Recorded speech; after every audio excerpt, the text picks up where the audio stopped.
Welcome to the 24th floor. I'm Richard Denson alongside Ruben Diaz. Now, after Summer League in Salt Lake City and Las Vegas, we've got our first real look at the new era of Memphis basketball. They haven't quite put a name on it, Ruben. Cam Boozer said, we're not the next gen.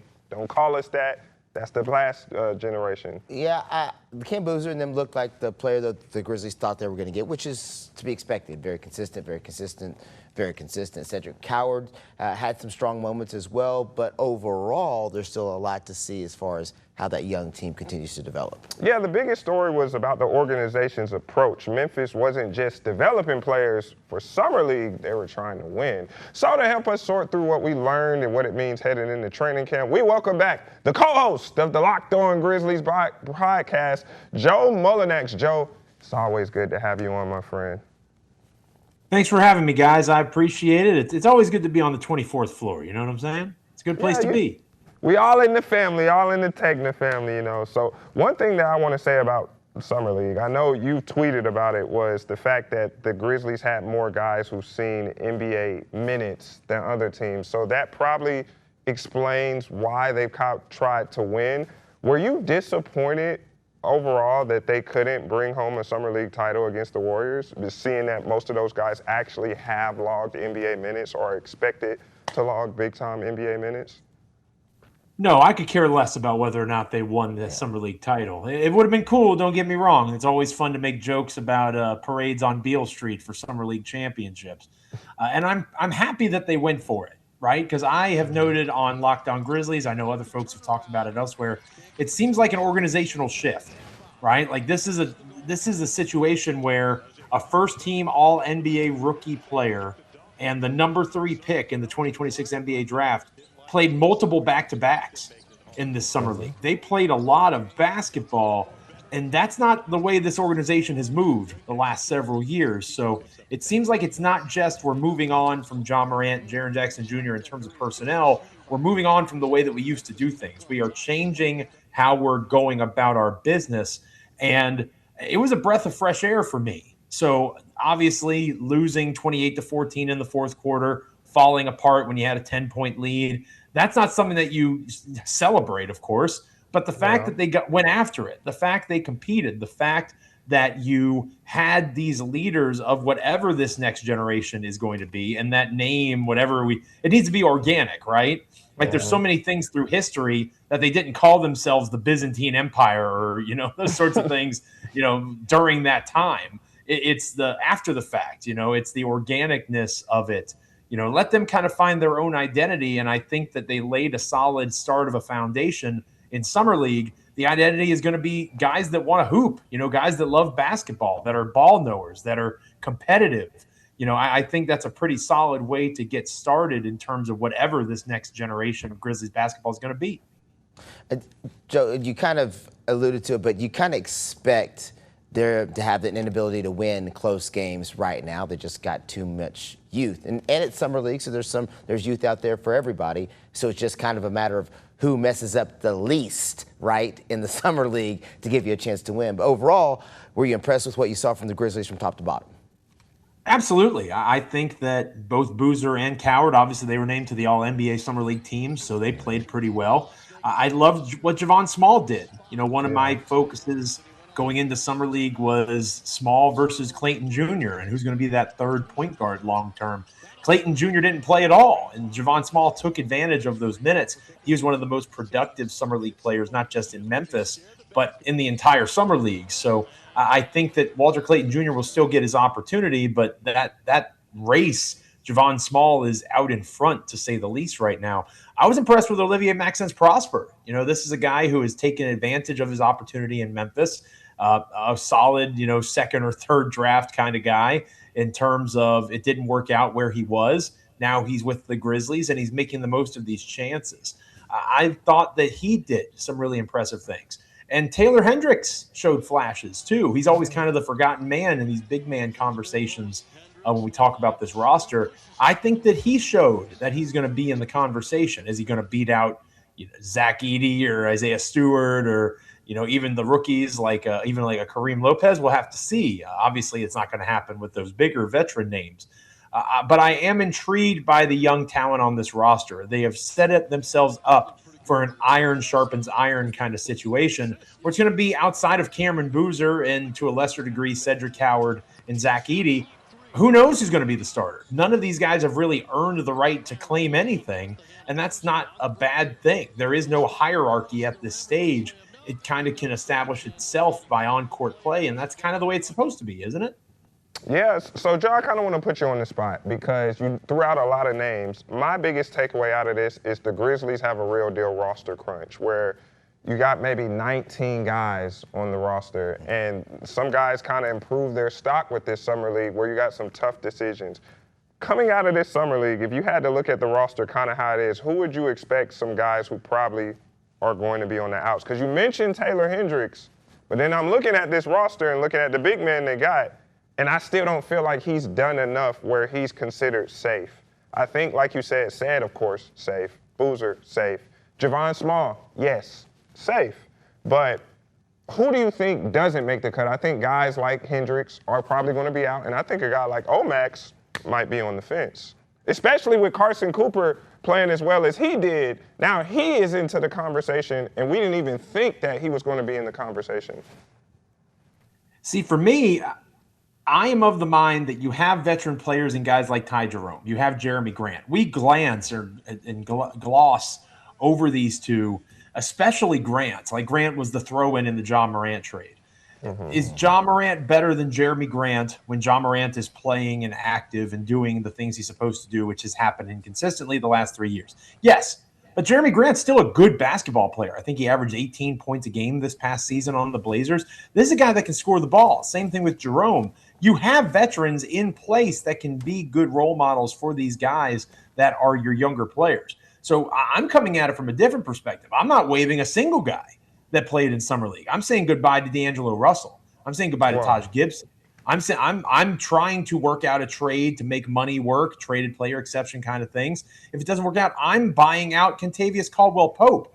Give me these young guys that are in a position, that are hungry, that want to go out and be a part of a team that if they make the play-in, if the Grizzlies are a play-in team this coming season, heck yeah, they're going to be fired up about that because of where the team was, whereas Kentavious Caldwell-Pope has won an NBA championship. D'Angelo Russell has been a veteran in the league for a long time. Taj Gibson is older than me, and I'm really old. Look at my hair. Like the fact that these guys – I'm cool with them being around, but if I'm having to pick between Taylor Hendricks and Taj Gibson, if I'm having to pick between an Olivier Maxence Prosper and a D'Angelo Russell, that's an easy choice. I don't see those guys being on this roster. I think they want to take an extended look at these younger talents that they have with the understanding that Ty Jerome and Jeremy Grant, to a lesser extent Isaiah Stewart. Stewart's been around the league for a while. You've got guys in a place that can be those veteran presences when necessary. I think I'm going in the opposite direction. I'm getting rid of some of these older guys and saying, you go find another spot in the NBA. That's very well leaning into the going younger, changing it all. The NBA, I always tell people the NBA is a young man's league, right? Like that's the league where you can be young and be great, whereas the NFL, veteran leadership and veteran status carries more weight. So to your point, real quick, I know you want to get to your rapid fire. What's one thing that you saw from the Summer League that concerns you about the Grizzlies? That you're like, man, we got to tighten this up and we'll be really good. I think that it's just a personnel question, right? And I do think some of this will be solved when it's a Cam Boozer as a point forward kicking out to an open Jeremy Grant or Ty Jerome as opposed to Jemai Mashak. And I love Jemai Mashak. I think that's another guy I want to see stick around on a two-way contract. I think there's value, and you see so much growth in his offensive game. But I think it's just not letting the failure of that Summer League championship, I don't want that to make people sour on the young talent that this Grizzlies team has, because once they get to the NBA level and they have a Zach Edey, imagine Zach Edey next to Cameron Boozer. Like that is going to be a phenomenal front court to watch. And again, if you're going to triple team Cam Boozer, like happened on numerous occasions in Summer League, kicking out to Ty Jerome, who's one of the best shooters in the NBA, or Jeremy Grant, who is still a very good three-point shooter, Cameron Boozer was the number one option in Summer League. Cedric Howard was a guy that was a target in Summer League for understandable reasons. The talent level is going to rise. So it's not so much nervous or disappointed as much as it is anxious to see those guys alongside the guys that are actually going to be playing those NBA minutes with them. Joe, I think you hit the nail on the head, and that is why I was okay with said playing Summer League. I know Ruben was like, if he was that, he wouldn't be in Summer League, but I think seeing that, how those two play together, gives the Grizzlies a lot to think about going into training camp, and I think the last piece of the puzzle is Zach Edey, because in essence, that is the big three for now, is Boozer, Coward, and Edey. All right, so rapid fire real quick. Biggest surprise of Summer League? Biggest surprise of Summer League would probably be the play of Jemai Mashak, how he's really coming along as a point guard. I didn't think he really had that in him, to be honest, and I think it's a smart pivot for him to try to find a spot in the NBA. Biggest disappointment? Biggest disappointment would probably be the lack of playing time for Kareem Lopez and Walter Clayton Jr. I really wanted to see more, especially out of Clayton Jr. You may have touched on this already, but biggest question left unanswered? Biggest question left unanswered is, what is Cedric Coward going to be? Is he going to be a 2? Is he going to be a 3? And we live in a positionless NBA. I understand that, but I really like the idea of a tall 2 guard, and I'm hopeful he can be that. So hopefully they're leaning into that, what his position is. And last one. If I told you before the Summer League the Grizz would reach the championship game, but Cam Boozer wouldn't dominate the highlight reels, would you still consider it a success? Yes, I think the Grizzlies are in the business of trying to learn how to win in this new era, and obviously they fell short of the ultimate goal, but they made it to the championship game, and they invested themselves in something that was worth pursuing in their opinion. And after watching a whole bunch of tanking basketball, fellas, I'm all for that. Yep, 100%. All right, Joe, we appreciate you. You can always catch your good work on the Locked On Grizz podcast, which you can catch right here on 24+. But, Joe, that's all the time we got for you. We'll catch you next time, my friend. Thank you, guys. Appreciate you. Yep, see you around. All right, the WNBA reaches its midseason showcase this weekend. Who's been the biggest surprise? Who's the MVP? What teams are poised to make a run after the break? We'll break it all down right here on the 24th floor.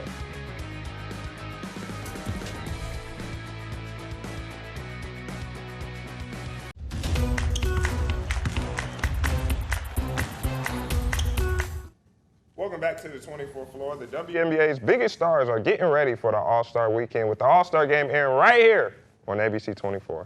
Yeah, I'm a big fan of WNBA. Watch a lot because I coach a lot of women's basketball. The league has had some good storylines so far. The MVP race, some record-setting performances, all that has been good so far this season. So we don't talk about the WNBA much. As he said, he watches more of the WNBA than the NBA. But before the second half gets underway, we're doing a check-in on where everything stands and what to watch for. So first things first, Ruben, I got to put you on the spot. Who's your WNBA MVP right now?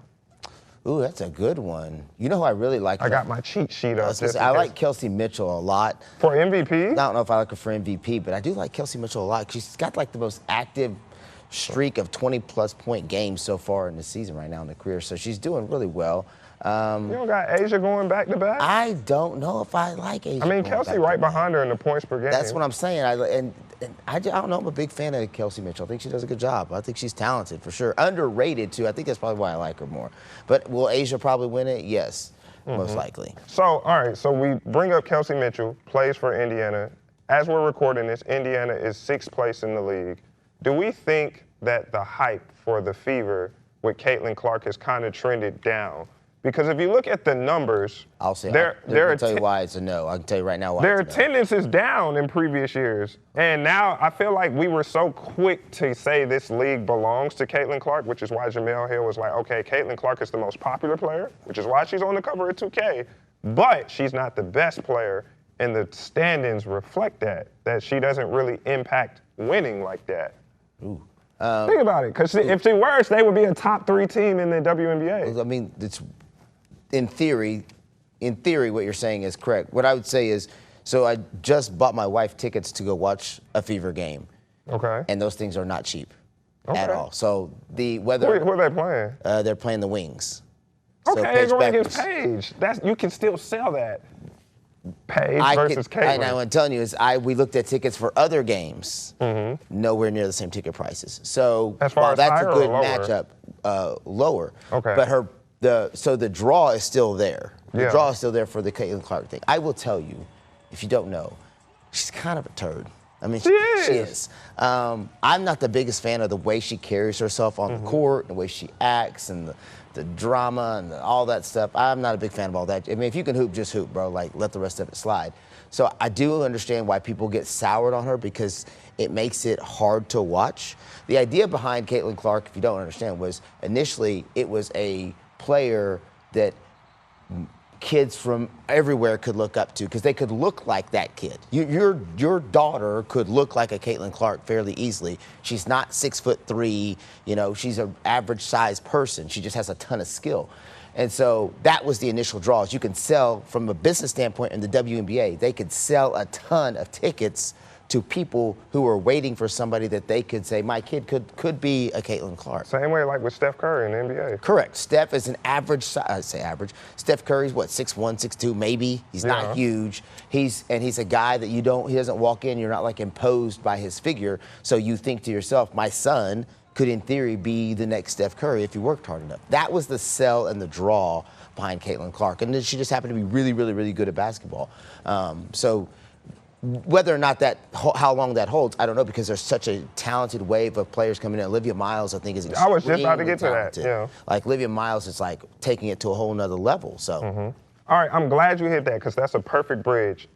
Is it safe to say Olivia Miles is going to win Rookie of the Year? Yeah, I mean, if you don't give her Rookie of the Year, then there's something wrong with it. I mean, she's just too good. Would you have expected that coming into the season? Yeah, I watched her play plenty. I always thought she was better than Fudd, but I'm a big believer of Lauren Betts on the Mystics, so I thought she would probably be the Rookie of the Year front runner. The problem with the Lauren Betts compared to Olivia Miles is going to be the way that they score. Yeah. So you're going to watch Olivia Miles do a lot of step backs, and she's going to have no-look passes. She's going to have all these highlight plays that make it easier for people to say that player should be the Rookie of the Year. Whereas Lauren Betts, most of her work is done in the paint. It's not flashy. It's not sexy, right? And so that's why it doesn't get those same. It's not those same type of highlights. As we're taping this, the Lynx are in first place, and this is all without Nafisa Collier. Yes. Now, Nafisa Collier is about to come back.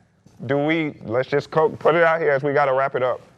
Do you think the Lynx will win it all? Is that right? Do you think they're the rightful favorite to win it all? Yeah, they're the easy #1 favorite to win it all. The only thing that derails them at all is whether or not bringing Nafisa back messes up the chemistry of what you've already got going on. Because you're like, I only lost like 6 games, like 21-6 or something like that so far in the season. So what they're doing is working. Now you got to bring in a big gun, you know, and you got to feed Nafisa. You're not bringing her back to let her just watch the game. You got to feed her. So how does that mess up what you've got going on? I just love what they've done with Kayla McBride, continuing to show that she's one of the best shooters in the league. Your Dreamer doing well, too. I'm surprised you haven't mentioned I was about to bring him up. I'm going to call a hot take if you don't want to give me my one shot. I have the Atlanta Dream making a deep run, but as of right now, I'm saying this here in the end of July, the Atlanta Dream are not going to win the WNBA championship. No, they will not. But I do think they can make it to the WNBA championship. The reason why is because I'm still not completely sold on the front court play. I know Brianna Jones has come back, Naz Hillman, Angel Reese now got some injuries. But if they can avoid the aces, I think it's a chance. But if we end up standing here and it's the aces in the Dream, gotta go with the aces. Now, to what we just talked about with Minnesota, the reason why I don't want to put Minnesota over the top is because it's me just coming from that region not too long ago. Minnesotans always find a way to blow it in the big games. I think every city feels like that. It was before, you know, I'm an Atlanta fan, so we've been cursed as a city. But when I got to Minnesota, I was like, oh my God, they're cursed worse. And I talked to one of our producers in the back. The time the Lynx should have won it was the Liberty. Yeah. And I said they will never win the title now. And the Liberty are struggling now. It's just the ebb and flow of professional sports. So the Liberty are struggling a little bit now, and right now the Lynx are the hottest team. So I think they have a real chance to win it just because they're very consistent in what they do and they play a very solid style of basketball, whereas a lot of the other teams need a big performance by one player in a game for them to win. So my late prediction, Aces over Dream in the finals. Dream are not making it to the finals, I can tell you that much right now. Okay, we'll see. Once again, you can get the WNBA All-Star break right here on ABC 24, and we will see who. Maybe at least the Dream can give me an MVP from the All-Star break, whether it's Ryan Howard, Alicia Gray. That's somebody. Angel will actually play instead of she not playing. She hurt rolling her leg ankle on a layup against Chicago of all teams. Anyways, we'll be back with Best Thing I Saw right after this on the 24th floor.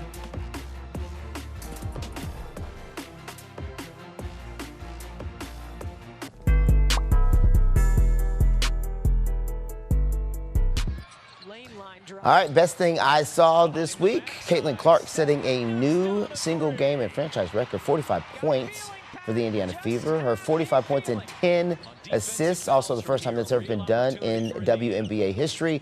And she also becomes the quickest player or youngest player, I don't know if young by age, but quickest player to hit X number of three-pointers. I think she hit 200 three-pointers within like 73 games or something like that. So she's been lighting it up. Now, again. She hit the go-ahead in this one, right? Yes, she did. Again, not in love with the way she carries herself all the time, but can't deny the talent when she's on. To me, we need more performances like that because that was like the breakout performance for her of this season. But before that, she was really kind of shooting tour dates. Yeah, she was struggling. She was shooting tour dates. Yeah. And that's what I'm saying. Like, for as popular she isn't even the best player on her team.